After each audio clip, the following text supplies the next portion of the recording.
one game away.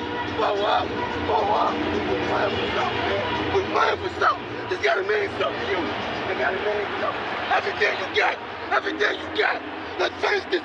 Do it, fellas. Let's go. Let's do it, fellas. Finish 2 3. 1 2 3. Finish. Yeah, I put my angel in the dirt and been on demon time. I'm sorry, mama, they keep playing with my peace of mind. Created niggas can't be threatened by no seed of mine. When the last time y'all see me with my feet reclined? Past like torturous, inner thoughts like a fortress. Biologically forfeited, bottled up.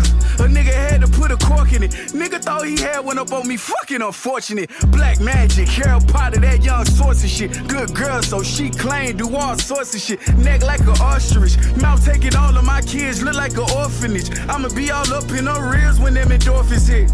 I seen the ops out in traffic, that's ghost riding like E40. Way too focused on checks, I don't even see shorty. Whatever is for me, nigga, it's gon' be for me. You thinking to myself, G, the level of disrespect that the Ravens are operating with is offensive. And I'm not even Lamar Jackson. Yeah. It is offensive. Think about this.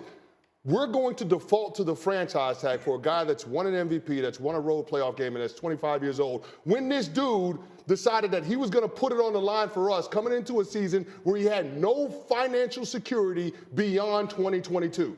Why would you then say, well, we're going to franchise tag you? I think that's just going to make it a more contentious relationship. And as this continues to go on, I think the door gets opened a little bit more for Lamar Jackson to walk out of it.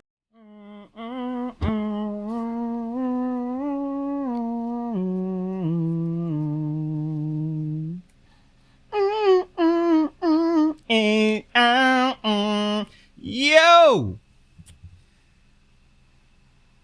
Super Wildcard Sunday has come to an end. Cincinnati will move on. Buffalo will move on. And the New York Giants will move on. We got a lot to talk about this show. I'm going to talk about Daniel Jones, obviously. Very funny that he was the face of one of my videos the other day or last week or so. And my boy went out there. I'm not going to say my boy. And he went out there and balled out. You know, I vibe with Trevor Lawrence. I didn't claim Trevor Lawrence. I'm happy for Daniel Jones. I'm not about to sit here and tell you that I've been a fan of Daniel Jones. Not going to do that. But shout out to Daniel Jones because he just had, to me, his best game I done seen him play. And I done seen him play a lot of games. This was easily, to me, the best game I done seen Daniel Jones play. If Daniel Jones played the way he played today, he could be a franchise quarterback. Did he do anything like otherworldly special today? No, but you don't have to when people around you do their job. See, this thing about us always thinking a quarterback got to be next level great is because they usually playing on teams where everybody around them not always doing their job. So we expect the quarterback to pick up the pieces. But when you have a performance today like the Giants team put together, Daniel Jones don't have to do more than he needed to do because everybody else played their parts. Now, I'm not happy with some of them drops that the receivers had in the back end of this game that could have made that the Giants could have put this game away even quicker. If not for the fact that Slayton and some dudes, I shouldn't even said his name. Some dudes had some drops. Nonetheless, they got the win. And it's no shock. I told you coming into the playoffs, bro. Minnesota, it's so funny that the teams that I thought was, I'm not going to call them fraudulent, but the teams, because they still had to win those games, but the two teams specifically, really three, that I thought weren't going to be good enough, that could have got knocked out, Minnesota, the Chargers, and Dallas.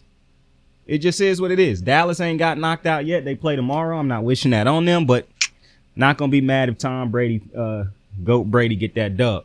But we finna get into these games. The first game because it was some good games. Every single one of these games was close games, decided by a touchdown or less. The first game I want to talk about, though, is the game that I just watched. Baltimore taking on Cincinnati. And, you know, I'm not too mad that we lost this game, even though I am mad we lost this game. Now, I know some people be like, oh, we didn't have Lamar Jackson, so I'm not that mad. Nah, that's what I'd say if we was getting our asses whooped. The fact that, and this is one of the reasons it's hard for me to say that John Harbaugh should be fired. As much as I critique everybody else. It's just hard for me to say John Harbaugh should be fired because you look at a game like this. They are only in this game because of coaching, bro. I understand the defense did some great things. The defense was nowhere near as great enough to be the only reason they were close in this game. John Harbaugh is a phenomenal head coach.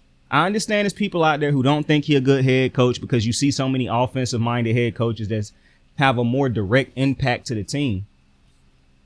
But I'm not foolish. I understand John Harbaugh is a great head coach. Mike, I guess he did a decent job defensive. Let's get down to the nuts and bolts of this game. Baltimore should have won this game. And I'm starting to see now why these dudes was bitching so much about Lamar not playing, wanting Lamar to play. Because they must have realized Cincinnati is exactly like as much talent as it is on Cincinnati. And I told you, I think Cincinnati might have the most talented team in the AFC all around. However, I done said it before. When Joe Burrow's weapons don't show up and go crazy, then it's an average team because Zach Taylor is not a good head coach. I don't care how many times people try to throw that on him as him being a great head coach. Zach Taylor is not a good head coach. He got a lot of fucking weapons on that team that boosted him up before, because before he got all those before he got Joe Burrow, he was an average. And I know some people say, well, you know, you got to have a quarterback. Brian Daboll don't have a superstar quarterback. Kirk Cousins ain't a superstar quarterback. Josh Allen and Lamar Jackson got to the playoffs before they was considered great quarterbacks. So I'm not understanding these excuses that people continue to give Zach Taylor, but then give him the credit for all the success that the team have. That's just insane to me. He a white coach who got to hang on when he should have probably lost his job early on. And because he was able to suck until they got, basically how the Colts was suck until luck, he got to suck until he got Joe Burrow, and boom, Joe Burrow done saved his career. Unlike how people say Lamar saved John Harbaugh's career. He saved John Harbaugh's career in Baltimore. John Harbaugh, who should have never been on the firing block in Baltimore, because a bad team is why John Harbaugh could no longer get this team to do what he wanted them to do. It wasn't because he became a bad coach. Baltimore was not replenishing the wealth on this team the way they should have. But Baltimore continued to get excuses for people in Baltimore making the team better than what it really is.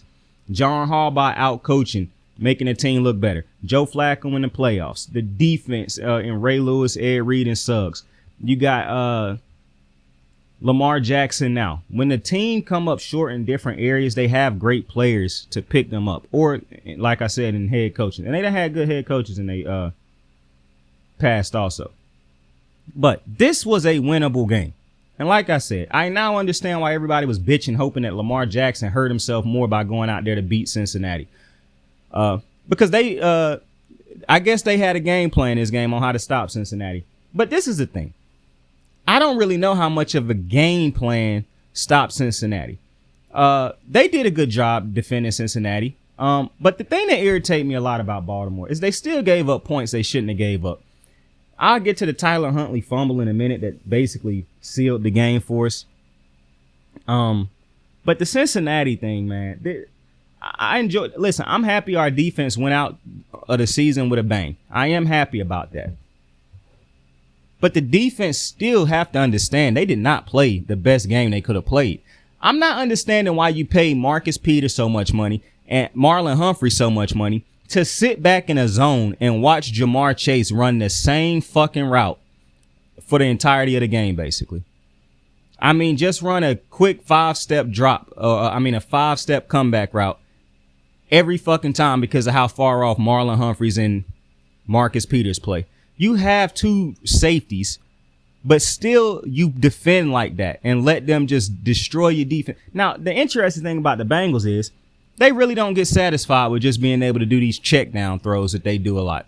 They want to be able to throw the ball up the field. And like I said last year, when they cannot throw the ball up the field with the receivers that they have, they just go into this shell where they do a lot of dinking and dunking and really don't do much of nothing, which is why I say multiple times, I really don't know how great Joe Burrow is. I know he's not a bad quarterback, but I continue to say it. I do not think he is Patrick Mahomes, Allen, or Lamar. I just do not put him in that category. It don't matter how many times the media try to boost him up. Call him Joe Shiesty, Joe Cool. You can call him whatever the fuck you want to. If Lamar Jackson was playing tonight, his ass would be going home. If Lamar Jackson had played, never got hurt, he wouldn't have won this division, Burrow. So it's with the weapons he got. And, you know, for the people out there who saying he better than Lamar, I just want y'all to know, Lamar, since y'all like numbers so much, Lamar done thrown more touchdowns in a single season than Joe Burrow ever have. Joe Burrow has not had a better season, has not ended the season with more touchdowns than Lamar's best touchdown season. Lamar got unanimous MVP. Lamar got the higher quarterback rating in their careers. the seat out for a seat. Like Lamar done beat this man in so many different categories that y'all just choose to ignore because y'all love Joe Burrow. And I don't bring up them stats to try to tell you that Lamar better than Burrow. I've been told y'all I thought the 3 quarterbacks was better than Burrow. But it's a thing that I bring up because it feel like nobody is ever critical of Joe Burrow. I have yet to hear at any point in time from the media people talk about how Joe Burrow is surrounded by a plethora of weapons. I've yet to hear that. Like nobody ever talk about how he got 3 number ones running around with running backs. But they'll talk about his bad offensive line. But they'll never talk about all the things that he got going for him. The talent that they got on the defensive side of the ball. It's just real weird to me how they decide to, well, it's not weird because I know why they do it. But nonetheless, this was a game in which the Ravens should have won. You get the fumble by Tyler Huntley, but the Ravens defense gave up so many meaningless yards where they could have got off the field quicker if you just... I just don't know why you pay those cornerbacks that much money to play in a zone all game. They played scared the entire game. Like, I understand a game plan, but to have these dudes allow Joe Burrow just check it down to the same route every fucking play is ridiculous. And that's what the Ravens defense did. Like, bruh, this is what I'm saying when I say I do not understand why Wink Martindale was fired. The man had nobody on his defense last year. I know for a fact Wink Martindale is calling up better. Bro, Wink Martindale, people got mad because he called a blitz and then to leave a check down open across the middle of the field or something. When really the cornerbacks could have played better and not play so far off in coverage. Mike McDaniel's game plan is not even send pressure, but he still have these dudes sitting in zone. So you hate it when Wink ran the man coverage, which worked up until they got hurt.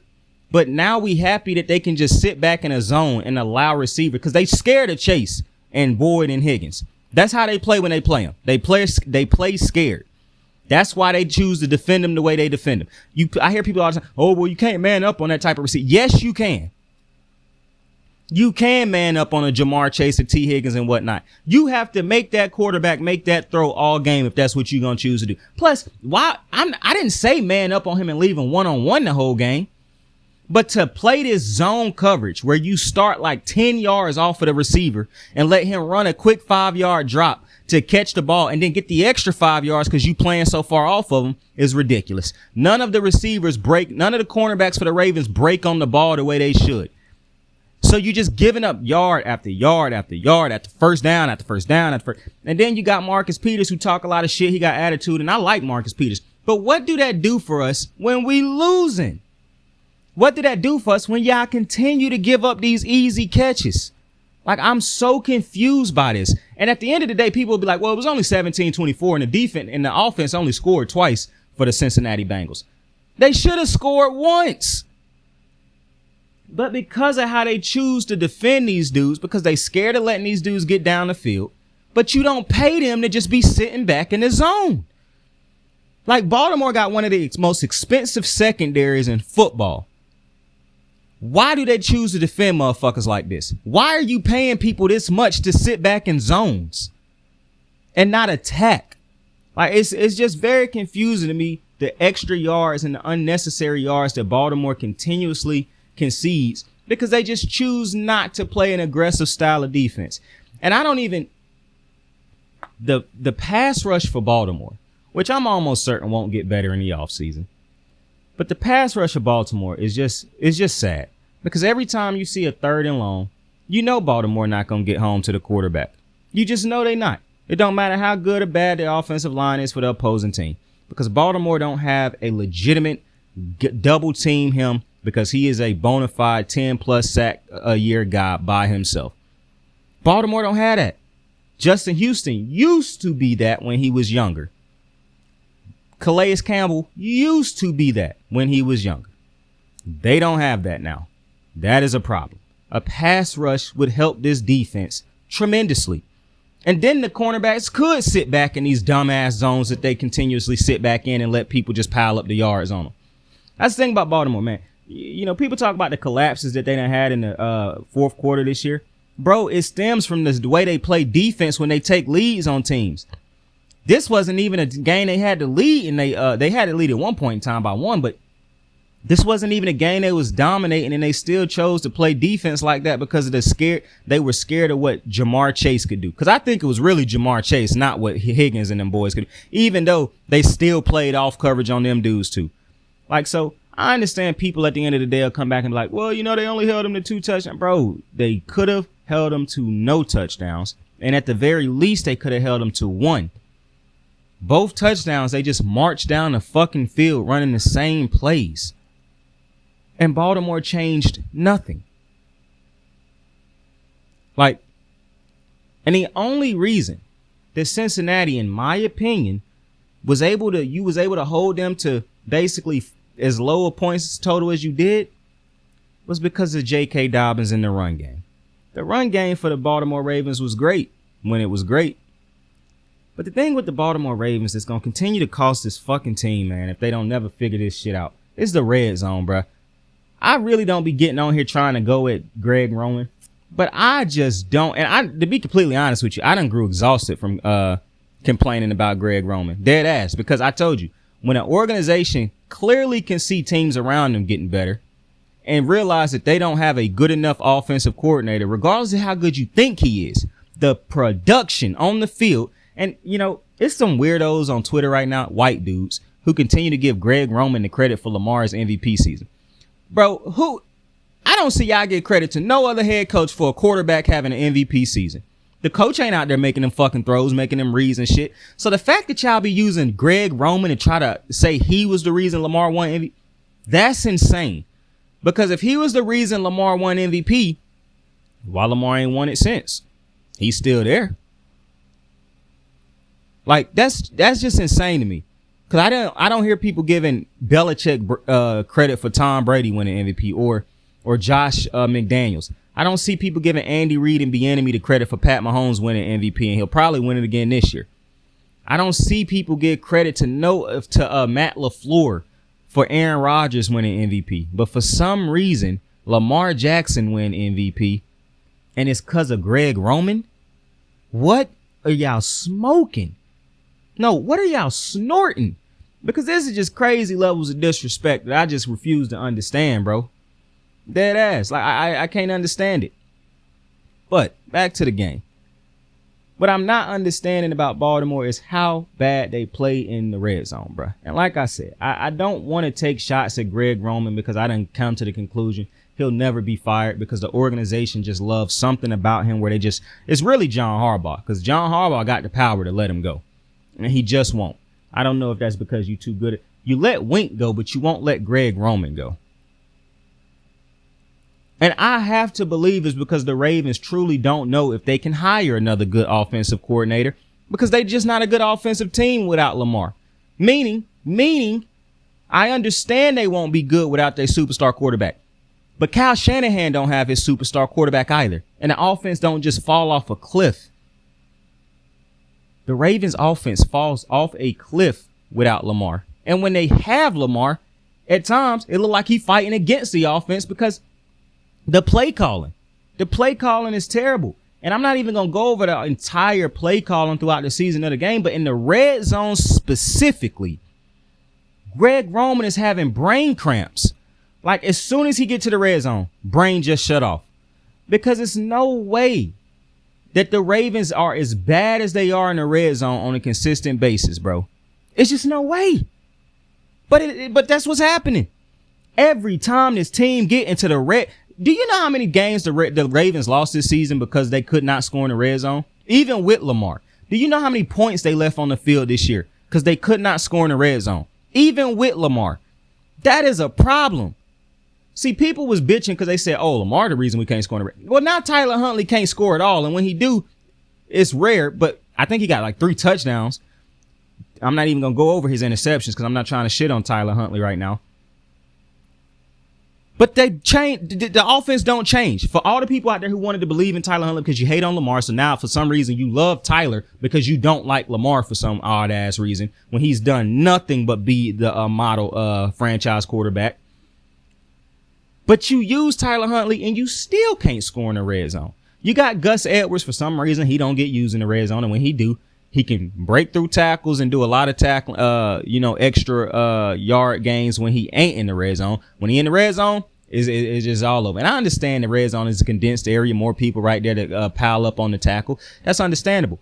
But to not be able to push your legs at no point in time when we get to the red zone compared to what you do on the other downs is just absolutely asinine and ridiculous to me. But I understand the 2 running backs is coming off of injuries, even though still it's hard to excuse the fact that they struggle to get these downs to get in the end zone in these close yardage situations. So I see people consistently say, well, they don't never give it to JK. They don't never give it to JK. Why didn't they give it to JK? I mean, shit, when they give it to the 2 running backs, motherfuckers don't do nothing with it. And I understand JK scored tonight. Do you know how rare of a touchdown that was for him in the red zone? The play calling and the execution in the red zone for Baltimore is a problem. And I would say, man, y'all need to use the offseason to fix this. But it's the fucking personnel and play calling that's the problem. Because I refuse to sit here and believe that it's just Baltimore going to get to the red zone. They just going to struggle. This is a mental thing happening with players and play calling. Because there's no way that you get to the red zone as much as the Ravens done got to the red zone this year and fail as much as they have failed this year in the red zone. It's ridiculous. And in a game like this is why I say when I say I don't understand the play calling, and it's the players. Tyler Huntley makes 2 great, I don't want to call them great. His touchdown was wide open because Eli Apple got burnt. But then the throw to Mark Andrews, I really don't want to say that was a great throw because that's a throw I see every quarterback make. But it's a great throw. It's more of a great catch, but a great placement of the ball to make sure, because I didn't see Huntley. But you make those throws, and then you turn right around in the red zone and start skipping passes to the receivers. You start overthrowing them. The throws is short. Now they do this shit in the pocket where Tyler Huntley is start one way and act like he's faking, then he'll turn back the other way to get ready to throw it. Why? This ain't college. Like, they call plays like these niggas is. Forgive me, bro. That got me so heated. Now I'm saying I'm using words on the show that I don't usually use. But the play calling becomes so fucking asinine and ridiculous. It's like, what is happening? Like, Tyler Huntley, I don't think is an accurate thrower to passer of the football. I remember the bozo who said this year that he a better pure passer than Lamar. You should go kill yourself. You should go kill yourself. I don't want you to really go kill yourself, but that's the thing that's coming to my mind right now. Because the ignorance of that statement, I really want this dude to go back on TV and say what he said now that he done seen Tyler Huntley for 6, 7, 8 games. But the fact that Tyler Huntley can just become so inconsistent with his throws randomly. And somebody out there be like, oh, well, look at the pressure. Look at the pressure. Bro, look at when it's no pressure. And every quarterback not throwing in a pressureless pocket. You got to make throws under pressure. That's just the reality of playing a quarterback in football. Tyler Huntley 1 minute make a good throw. The next 3 throws is crazy. How do you work with that? That's why I try not to go at Greg Roman. But still, you got an inaccurate thrower of the football in Tyler Huntley, and the play calling don't make sense. One thing that's really pissing me off that I'm so sick and tired of watching is Patrick Ricard go out to run routes. Now, Pat Ricard, for some odd fucking reason, decided to tell a dude on Twitter this year that they was lying when they said that they be having Ricard run out wide for routes and shit like that. Where is the lie? You trying to defend Greg Roman, bro. We can legitimately pull up tape from the last 2 years of these motherfuckers having you run out to go catch balls, bro. Mind you, I love Pat Ricard. Great fullback. Let that motherfucker be a fullback, bro. He should not. I don't want Pat Ricard having but like 2 throws thrown his way throughout the entirety of the season, bro. And it got to be because there was absolutely nowhere else to go. The pressure was coming. He was standing wide the fuck open. It is no reason Pat Ricard should be catching passes. People think for some reason because this is a big fullback, 300-something plus pound, oh yeah, he can go out and catch passes. Let me tell you why he can't. For one, the routes that he run is not even crisp, pristine routes. Most of the time when he run a route, he run it too short and have to do more than he should have to do to pick up the first, even though it's enough space for him to run a clean route to get to the first down line. That is a problem, but he a fullback. So I actually don't expect him to know how to really do his run his routes like a receiver. A receiver is running deep enough to know they can pick up a first down with one move or an extra little hitch. Pat Ricard got to make 3 dudes miss or run through 5 dudes to pick up a first down because his route ain't deep enough to pick up, even when it's a short down. Bruh, it can be 3rd and 3. Pat Ricard gonna stop 4 yards behind the line. It can be 3rd and 1. Pat Ricard gonna stop 3 yards behind the line just to make the work extra on himself. Handing it off to him to run, have no problem with that in short downs. Continuously throwing this man the ball as if he is some elite receiver or as if he is Kyle Juszczyk. It's just absolutely insane because Kyle Juszczyk actually run crisp routes. Kyle Juszczyk is a better catcher of the football. Kyle Juszczyk is somebody who actually understands how to play that slot semi-type receiver position. Pat Ricard can catch at times. That don't mean he can run that position the way Kyle Juszczyk ran that position. I don't got no problem with people throwing the ball to Kyle Juszczyk, even though I'm not throwing it to Juszczyk over a McCaffrey, a Debo, a Ayuk, a Kittle. It's just not happening. But if all else fails and I got it, but matter of fact, all else don't even have to fail. If they just decide to draw up some plays through 2 or 3 plays for Juice, I'm not going to have a problem with that because I know what he can do when he get the ball in his. Pat Ricard is not the same, but they continue to run this motherfucker out at least 3 or 4 times a game to catch passes. I don't understand that. You want to know why they do it?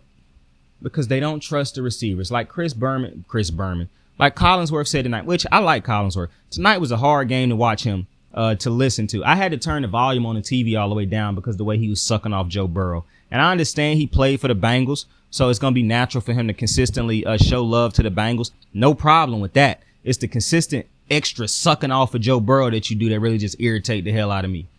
Dude literally said, he said something about Joe Burrow's weapons being great, but then turned around and said, man, is this Joe Burrow? Bro, your first sentence just literally implied that Joe Burrow is not that he bad, but he good in ways because of the receivers he got around him. Then you turn around and choose to give the receivers no respect and say, but it's all Burrow still. I'm like, what the fuck is going on?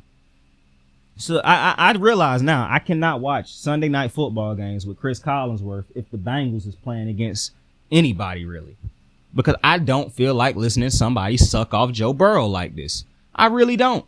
I told you earlier this year, I watched a game this year where an announcer was hypercritical of Lamar. Every single throw Lamar made, he criticized the throw in some way. It's like he was grading papers or something. I never see that with other quarterbacks. And I done seen other quarterbacks who just as great as Lamar make just as bad throws at times, be off with throws at times, miss dudes wide open at times, throw interceptions at times. Never see them get hypercritical of Joe Burrow. I saw, who was it who threw that interception? Somebody threw an interception the other day. I don't know if it was was it yesterday? Nah, who played yesterday? The Jags played yesterday. It had to be a great quarterback because it wasn't no average Excuse me. It wasn't an average quarterback who did it. It might have been that chart that it actually might have been the Aaron Rodgers game last Sunday where Aaron Rodgers threw a pick and they blamed it on no, because they said, oh, he got to keep running. That shit was yesterday, I think. I can't remember who it was, bro, at the moment, but it was one of the good quarterbacks it was a good quarterback who people praise more than they ever critique.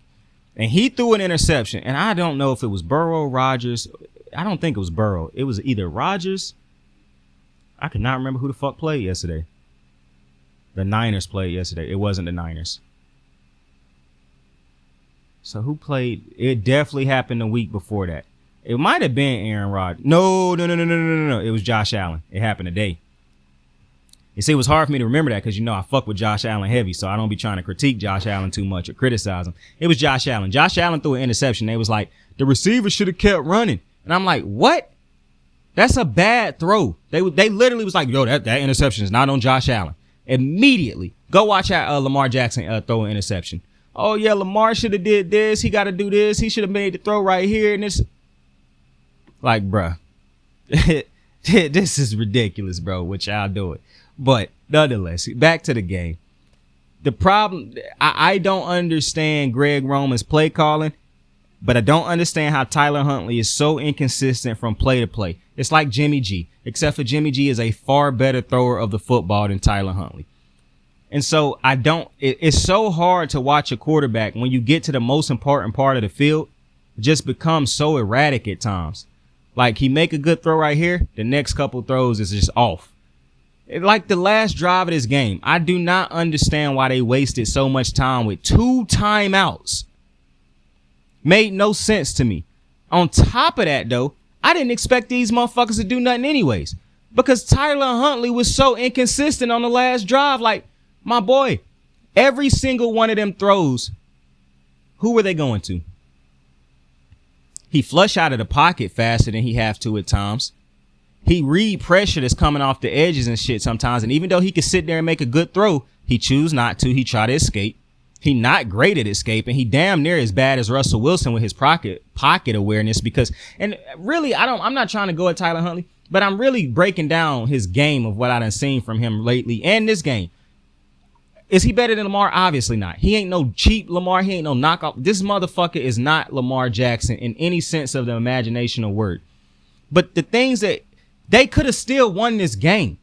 But the Tyler Huntley, to me, as decent as he played at times in this game, is he giveth and he taketh away far more than he giveth, because it's just his bad is so bad.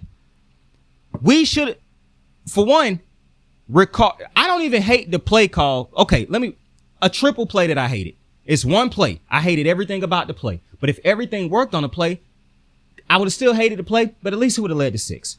I don't like a play call that in the red zone, we move out Pat Ricard so he can run a route to get the touchdown. That's the first thing that happened. Second, I don't like the Pat Ricard, how he ran that route. 3, the throw by Huntley was bad. All of that happened in one play. However, as much as I hated the play call, it's a good play call if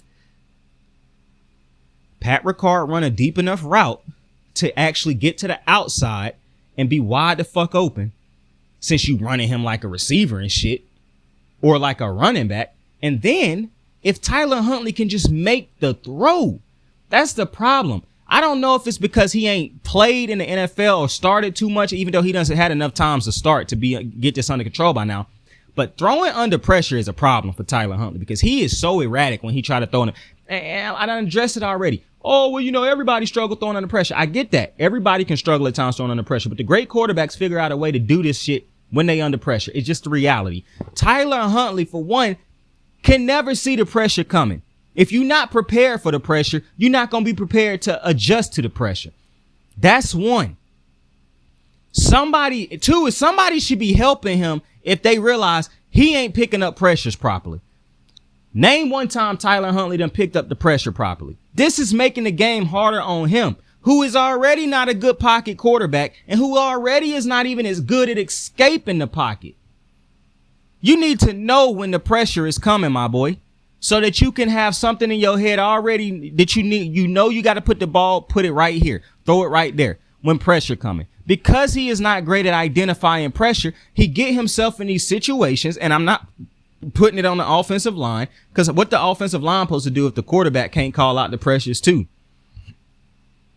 He put himself in a situation where once the pressure come, whether it's there in time or is about to get there, he gonna flush out regardless. And he'll probably flush out to the wrong side of the pocket into the pressure and take a big hit. And on top, and if he don't do that, he got chased down tonight from behind by Wilson on defense. He had a big enough to lead a run to where he should not have gotten hawked down.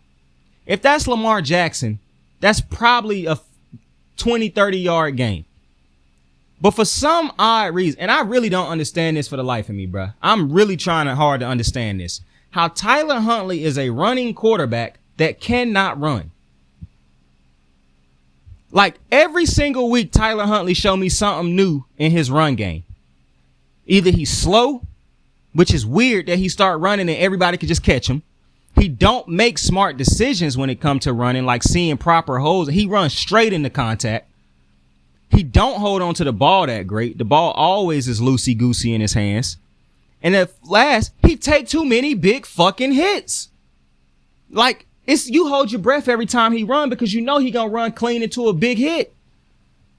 So I'm very confused. Like, I might have to go back and watch some of his college highlights or full games, because I really don't understand how you can be a running quarterback this bad at running. Because clearly he faster and is a mobile quarterback than most quarterbacks. But it's so very clear if you watch him play. Nah, something missing. Something missing. This motherfucker don't get to the edge fast enough. But he's fast. He don't run smart enough. But he a running quarterback who you would think would know how to protect himself if he done ran as much as he do. And then when you struggle to run and you as inaccurate as a passer, Tyler Huntley shouldn't even be the second backup. He should probably be the third backup because Baltimore is so... I'm not even going to get into that right now. But he better than Anthony Brown, I guess. I didn't even watch the last game we played with Anthony Brown in. But when I'm watching Tyler Huntley, it's just amazing to me that... And I understand they backups. But this is just not a good backup to me. Tyler Huntley play a better game. I think we win this game. I know people say, oh, man, he did a good job. I don't think he did good enough to win this game. I think he could have done... Like, people give him credit for the touchdown throw. Motherfucker was running wide open. I would hope he would make that easy throw. I understand dudes miss it all the time. Not that one. All right, and we ain't talking about dudes. We talking about tonight. I would hope he can make that throw. The J.K. Dobbins one where they had the 17-play drive, 10 minutes, they went down to score to get their first touchdown. Cool. They ran 17 plays, 12 of them was runs. I don't understand, and I done said it before. When you run the ball as good as these running backs have run the ball with Tyler, that's why I know Tyler Huntley is nowhere near as good as people try to say he is. Because when you get the production from your running backs that you done got from them, production Lamar wasn't even getting from these dudes when he was playing because they was hurt. Well, they giving you good production. J.K. Dobbins is actually balling out for you. Something he can't say he did for Lamar. He balling. And you still can't win because you can't be consistent enough throwing the ball to win. What I see from Tyler Huntley is exactly what I see from Justin Fields. And he ain't even nowhere near as good a runner as Justin Fields. But neither one of them are good enough to throw. And then the tight window throws that Tyler Huntley try to make never have a chance because they nowhere near. For one, they never have the zip on them. Two, Tyler Huntley is an inaccurate passer. So what you want to do is have people wide open so he can make throws, even though because he don't read defenses, it's throws that like his interception that he threw to Mark Andrews. Andrews was open if you anticipate the throw. That's not what Tyler Huntley is. He wait until he get a clean look, and plus he reads you with his eyes, like he just stared down who he want to throw it to. But the Ravens battled in this game and they had a chance to win it, and they should have won it.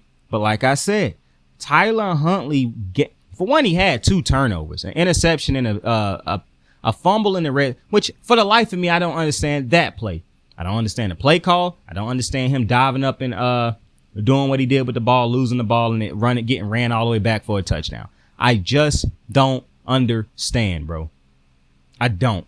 Why was that a play call decision when we was like 2 yards away from it? Tyler Huntley is not 6 foot something, so he ain't 6'6", 6'5", reaching over the line. That's not what he is. Why do we choose not to let Gus? And for the life of me, I can't understand why they didn't just give it to Gus or JK 3 fucking times or 4 fucking times, to be completely honest with you, till they got in there, because the passing game in the red zone sucks. It just is what it is. And to get to the red zone this many times and just completely waste the possession, I couldn't even imagine being a defense, seeing this shit all year. Now, granted, this is a little bit different for this defense because they get to sit back. The offense got to sit back this year and watch the defense blow lead after lead. So, interesting team in general. But for the Ravens, and if you haven't figured this out, this is a Ravens-Cincinnati Bengals video. We'll do the other team. Every team gonna get their own video. Every game gonna get their own. I done 2 games. I did the Chargers game last night. I'm doing this one right now. Do not worry if you are fans of Miami, Buffalo, New York, Minnesota, and I have not forgot about San Francisco either. I'm doing all the games. 2 of them will probably get pumped out tomorrow. But I go with the game that I saw last because that's the freshest one in my head. But Cincinnati really didn't do anything special. The defense really didn't do anything special. The offense really couldn't do much and still lost this game, Baltimore. Like, if you don't look at this game and go back and watch it and say to yourself, man, if Tyler Huntley did this or that or did this or that, they could have won. That's what you do with Lamar. You put it on Lamar. So now I'm not finna not put it on Tyler when he could have made different plays that would have won us this game.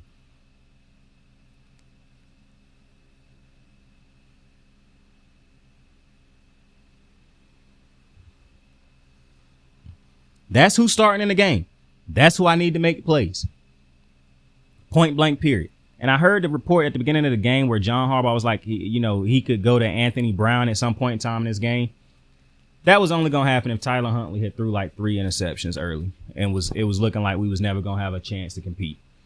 But because of great coaching, because overall it was great coaching that kept us in this game as long as it did, and great running from JK and Gus. But Tyler Huntley did not make the plays needed to win this game.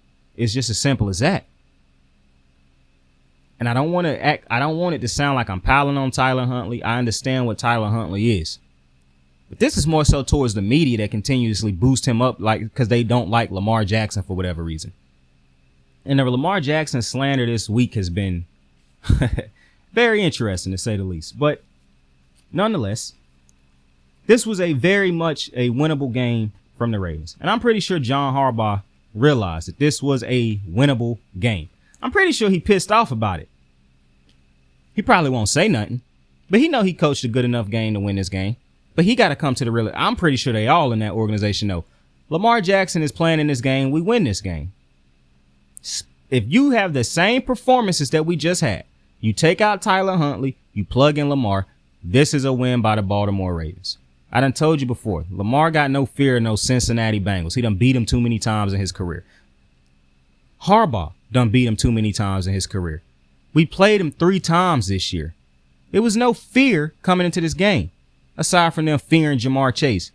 So this was a very much a winnable game, and they should have won it even without Lamar. This is my problem. I talk to y'all all the time. I be like, because people say how good the Ravens are, and I'm like, well, if they so good, win this game without Lamar. If you're a good enough team that you say you are, you should be able to not have Lamar for one game, especially against a team that you done played 3 times now. Especially when that team not playing good themselves. Especially when your defense go out there, and while they did a lot of things that I didn't like, they did a lot of things. They did enough to win the game, like I say about Green Bay's defense. Green Bay's defense completely let me down that last game of the season, so I'm not going to rehash that. However, Baltimore should have won this fucking game. And I'm not happy. I'm not happy. As a Baltimore Raven fan, I am not happy. Because this was a winnable game. And I'm so sick and fucking tired of watching just buffoonery happen time after time after time. It's almost as if these motherfuckers really don't care about winning and the little details and things like, and you know how I talked about in the video about the Chargers, like it's the little things that matter. Joey Bosa got to understand little things matter in these playoff games. Marcus Peters done been to playoff games too many times, done played in too many playoff games to not realize how important playoff games is. So all the yards that you give up from doing dumb shit could make a difference. You get off the field, Geno Stone running to the kicker one time. Now, I'm not really mad at Geno Stone for that because I actually don't think that should have been a roughing the kicker or whatever it was called. Because for one, he not the reason the kicker fell. 2, how the fuck was he supposed to change his trajectory while he was in mid-air trying to actually go for a legitimate block? It wasn't like he just threw his body up for no reason. He actually was about to block the kick. 3, the kicker fell on purpose. The kicker, if you look at the slow motion replay, and I'm not even mad at the kicker. If you smart enough to, try to draw that penalty, good for you. And if the refs is dumb enough to give it to you, extra good for you. Can't be mad at that. I'm not gonna never be mad at that, bro. Like Eddie Guerrero say, bro, I lie, I cheat, and I steal. Because listen, if you ain't winning, if you ain't cheating, you ain't trying, my boy. If you ain't doing what that man, and I ain't calling that cheating, but if you ain't trying to take the rules to the exact, like, if you not want to, it's like flopping in the NBA. Do I like it? Not really. I don't really bitch about it though. as far as the players doing it, because that's just something they using strategically in the game. The refs allowing them to get away with it is the problem, not the players doing it. Because the players don't do it if the refs enforce you not to do it. But as long as it's not a serious enforcement for me not, or deterrent for me not to do a flop, then I'm going to keep flopping, my boy. Especially if it helped my team get points and win games. It just is what it is. So I'm not mad at the Bengals kicker for flopping right there in that situation. And for the Bengals, next round, they'll move on to take on Minnesota. They'll move on to take on Buffalo. That'll be an interesting game because Buffalo struggled today also, and I'll get to them in the next video. Well, I don't know if they're going to be the next video because it's probably going to be the 49ers, but I will have a video out on Miami. But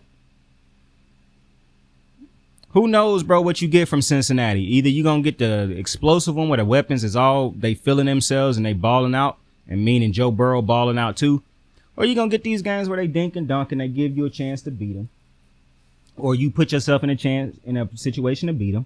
And I'm going to tell you right now, Josh Allen, who threw 2 interceptions today, Josh Allen ain't fucking Tyler Huntley. You keep giving Josh Allen opportunities to beat you.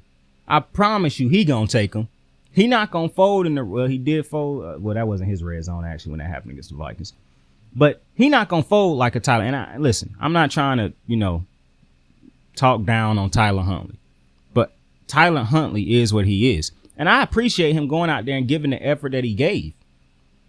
Like, I don't want people to not think that I don't appreciate that. But this ain't a channel that's handing out spirit awards, my boy. When I used to compete in tournaments and fight in tournaments, the last place people would always get spirit awards. Those is the people who didn't place. So you got first, second, third, fourth. I think it was even a fifth because it was such big groups. The rest of the 10 or 6 people, none of them got ranked. They just got spirit awards. So they left with something. You know what I'm saying? Like, hey, I'm going to leave here with something. That's a spirit award in the tournaments that I used to fight in. I remember one time when I got a spirit award. I probably done told this story on here before. I got a spirit award at a fighting competition one time. But it was because I was in 2 things happened. I was sick. And I was in a group that was coached by people who was coaching dudes from their gym. So some of the fighters in the mat that I had to fight was from the gym, same gym that the judges was from. And they was cool and everything. So the judges definitely wasn't going to let no motherfucker from their gym lose this fight. And I believe all they fighters ranked in that tournament. And I came in like last because I was the first person to fight. And I was listening to the judges talk so shysty about me, bro. I'm being dead ass serious. I'm not making this shit up. The judges was talking real stupid about me at the time. Like, not nothing aggressive, but they just was talking down like, yeah, he ain't winning this. Like, and then the dude who I fought was from their gym. He kept illegally hitting me with moves, and they never docked him for none of it. He was supposed to be disqualified way before the fight had even ended because of what he was doing. Never disqualified him. Now, I'm a student of the game, and I love fighting. And the gym that I was at, every time we got a tournament coming up, they made sure I was ready for the sparring, for the fighting parts of it. So I know the rules inside and out. I know, even though I'm sick, I still know I'm good enough to win this tournament, and I'm good enough to beat. Mind you don't see these dudes, the people who you fighting, unless you just go to the gym with them. You ain't never seen these motherfuckers a day in your life unless you one of them scouts or something like that. You don't know how they fight. So you really going into this, like, this ain't like the MMA or UFC where you get this, you can sit down and watch tape on people. You know what I'm saying? We, like, in our teens, we ain't seen tape on each other. Like, some of us might not even live in the same city. You know what I'm saying? Like, everybody from different places coming to these tournaments. And so when my luck gave me an all-white coaching brass with one black dude who was basically a white dude also, when I had that coaching, when I had that those judges and they was all young too. That's another thing that pissed me off, because that was like the youngest judges I done ever had. Like, I had never had judges that young up to that point. Then I had a tournament at Wake Forest. The Wake Forest tournament came like right after the tournament that I had lost and came and had a spirit award in. I beat the dog shit out of everybody I fought in that Wake Forest tournament, bro. No cap. Like, I knocked one dude out of our off our mat that we was fighting on, bro. Dead ass with a what we call that shit? A butterfly kick. Clean that motherfucker's clock. And he was a pretty tall dude, bro, but I already knew, for one, I was an athlete, so I could jump up easily and hit him in the head. That was no problem. He had like 4 inches on me. Like, this is before I had even hit my growth spurt. I'm only 6'1". This motherfucker was like 6'1" at the time, or like at least 5'11", 5'10". And when I clocked this motherfucker and knocked him out of the ring, my uncle went wild. My uncle then was sitting right behind me. Like, the stars was aligned, bro. The fight gods, the MMA gods, the fighting gods, they knew I was about to give these motherfuckers hell that tournament, bro. Like, they knew it was over, bro. Like, because I ain't no Spirit Award, bro. Giving me a Spirit Award is so disrespectful to me, bro. I remember when they gave me that shit, bro, and I never cry, bro. I never cry.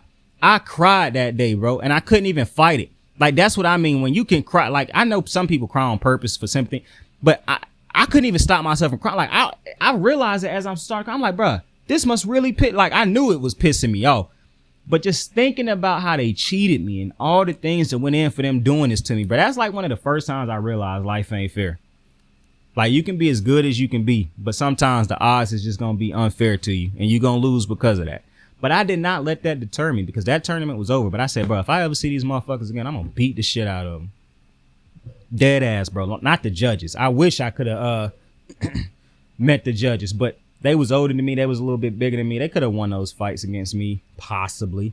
Who knows? I would have still took them, except for the women. It was women in those too. Can't fight women. But I just hate Spirit Awards. And so this channel ain't giving out Spirit Awards. Tyler Huntley played a decent game. Oh, he did good enough. No, he didn't. I don't give out Spirit Awards, my boy. I'm going to congratulate people for going out there, putting their bodies on the line and all that. But it will not end in me giving out no damn Spirit Award. Like James Harrison hates Spirit Awards. I do not support that shit. Everybody don't got to leave with an award. You can tell people you happy they came. You happy they competed, because without them, the winners ain't there. You need people to lose so others can win. That's just reality in competition. Don't need no Spirit Award. I threw my Spirit Award away. My mom and my uncle ended up keeping it. They didn't want me to get rid of it, but I told them, I was like, that's not mine. I don't want that. I said, I'm not doing that. Definitely not doing that. Said, I don't take home Spirit Awards. I was pissed, bro. I'm gonna tell you what's funny. The Spirit Award that I ended up getting, my mama had kept it in her room for a while. After the next tournament where I had came in first, you gotta understand, I was so, lit in this tournament. Mind you, one of the judges this time, because I had told my instructor and all that about what went down and transpired in that fight. But one of my instructors was in my match this time. Like, he was one of my judges. So I was like, facts, bro. No way I'm finna get royally screwed in this one, bro. Because one of my own, one of the dudes who trained me at our gym is actually coaching. Is actually one of the judges. So it ain't no way this motherfucker finna let them hold me out like their last tournament. But I blasted through that. I even got second place in our patterns, but I never liked doing patterns. Like, to me, patterns didn't exist. I went to tournaments to fight motherfuckers. That's it. I wanted to fight and I wanted to win. I told you, growing up, I wanted to be a wrestler or an MMA or a UFC star. Dead ass. Never wanted to be in the NBA. Well, I wanted to be in the NBA, NFL at one point in time. But as I got older, I wanted to be a fighter. I wanted to either be in the WWE or in MMA. One of the two. Always wanted to do it. Because to me, the different fight styles, bro, is just so lit. It's just so lit. But I'll never forget that tournament, bro. I'll never forget it. And so when I went and won the one that I did at Wake Forest, and the first place trophies was tall as hell at this one, right? I was kind of mad too, because the Spirit Award tournament the tournament where I got a Spirit Award, the trophies at that one didn't look better than the trophies at the Wake Forest tournament, but the first place trophy at that one was way taller. Cause I think that one was I can't even remember. That one was a huge tournament, bro. The Wake Forest one was huge too, but this one was, I think, just a tad bit bigger. So that's what made it that's probably what pissed me off even more. Cause I'm like, bro, I'm not even no motherfucker who fold under the lights, bro. Like, if anything, I'm gonna go crazy when you put me under the lights, bro.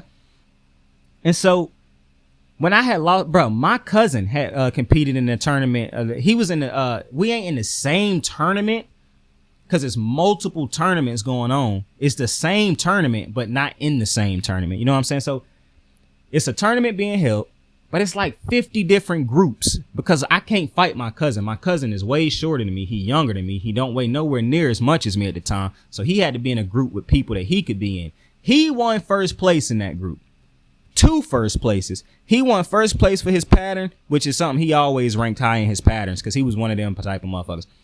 But he also did a lot of, he won first place in that sparring. And I think he won first place in like 2 fighting tournaments. I don't think he ever won first place in fighting tournaments often. But he won first place that day in his fighting tournament, which to this day, I need to see who he fought in that tournament, bro. Because my cousin can fight. I'm not taking nothing away from him. But he wasn't me. He wasn't nowhere near on my level. So to see him coming, and we wasn't used to him coming in first place at fighting. So when he came in first place at the trophy that he won was taller than him. I was so heated. Bro. I don't even know if any of us still, all the people who I competed with, I don't know if, especially my cousin, I don't know if none of us got them trophies still.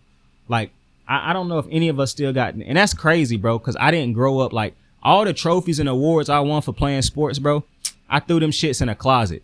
Like, I didn't need no trophy or nothing like that. You know what I'm saying? I'm definitely not taking no Spirit Award, which that's the only time I ever competed in anything where they handed me a Spirit Award. But I didn't really care for trophies and shit either, because I'm not like taking them out, showing them off and nothing like that. You know what I'm saying? To me, that's closet fodder. Like, I don't care about these trophies, bro. Mentally, I know where I'm at. I know I won. That's going to always be in my membrane. I don't need a trophy for it. I'm going to remember all the places I placed and all. Don't need no trophy for it, my boy. Do not need no trophy. I was perennially first or second in fighting. Don't need no trophy to remember that. And it wasn't too many seconds. I'm just telling you that right now. Wasn't too many seconds. I think I came in second legitimately once or twice. They got that Spirit Award, and every other time I fought, I was first place. I'm not capping with you. I wish I could talk to my former instructor, Mr. Deese. Get him on this motherfucker. I was a monster, bro. I was a monster. And this is before I even was like abbed up and shit. This way before I had got to that point in my athletic journey. Not way before it. It was around the same time. I remember we went to a type, bro. That's the end of the video. I'm done talking about the game.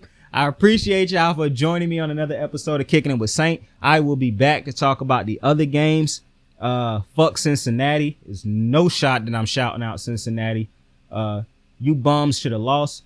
Joe Shiesty, motherfucker, you got away with one because you definitely didn't do nothing to make special in this game. I will continue to hold on to this notion that my boy Josh, you or Pat better beat this motherfucker, bro. Y'all better not allow this motherfucker to get to another Super Bowl, bro. I don't care about how great them weapons is, dog. Copy Baltimore's game plan and execute it better, because these motherfuckers can be stopped. Specifically, I think if you do a good enough job on Joe Burrow, that's the catalyst for beating them. Specifically, get Joe Burrow to struggle, because the dudes around him can be irrelevant if he's struggling. It's a difference when he's struggling because his dude's struggling. But if you could just get Joe Burrow, just off of Joe Burrow to make bad decisions, to rush passes, to do dumb shit, you can beat the Bengals, bro. It just is what it is. Because I don't look at Joe Burrow and say, man, if he get into a slump and he just playing bad, he gonna turn, he could still turn it around and win the game. I mean, he can because of the weapons he got, but that would require the other team to also have a quarterback that ain't doing their job. You dig what I'm saying? Pat, I'm scared to see them. I'm glad they got to face Buffalo, because I'm almost certain I would pick them to beat the Chiefs. I'm pretty sure I would take them to beat the Chiefs, but I ain't taking them to beat Buffalo. Buffalo, you better do your job, bro. I'm not surprised by the Buffalo-Miami outcome, because I told you that was going to be a close game from the rip. But listen, I appreciate y'all for joining me on another episode of Kicking It with Saint. Tell somebody you fuck with them. Tell somebody you love them. You can be anything in this world. Choose to be kind to somebody today. Saint out. I got the moves like hot sauce. Lil' mama taking the top off. I'm laying down getting topped off. After this, she know she getting knocked off. I know she loving the money, so I keep on thumbing and thumbing. She say she horny when she taking shots, so I keep them coming and coming. Now I'm putting dick in her tummy, scoop her up like I'm raking her something. You would think shawty red track, the way that she running and running. You getting dumber and dumber. You out here chasing a bone. After she finished from giving me dome, the Uber is taking her home. Hey.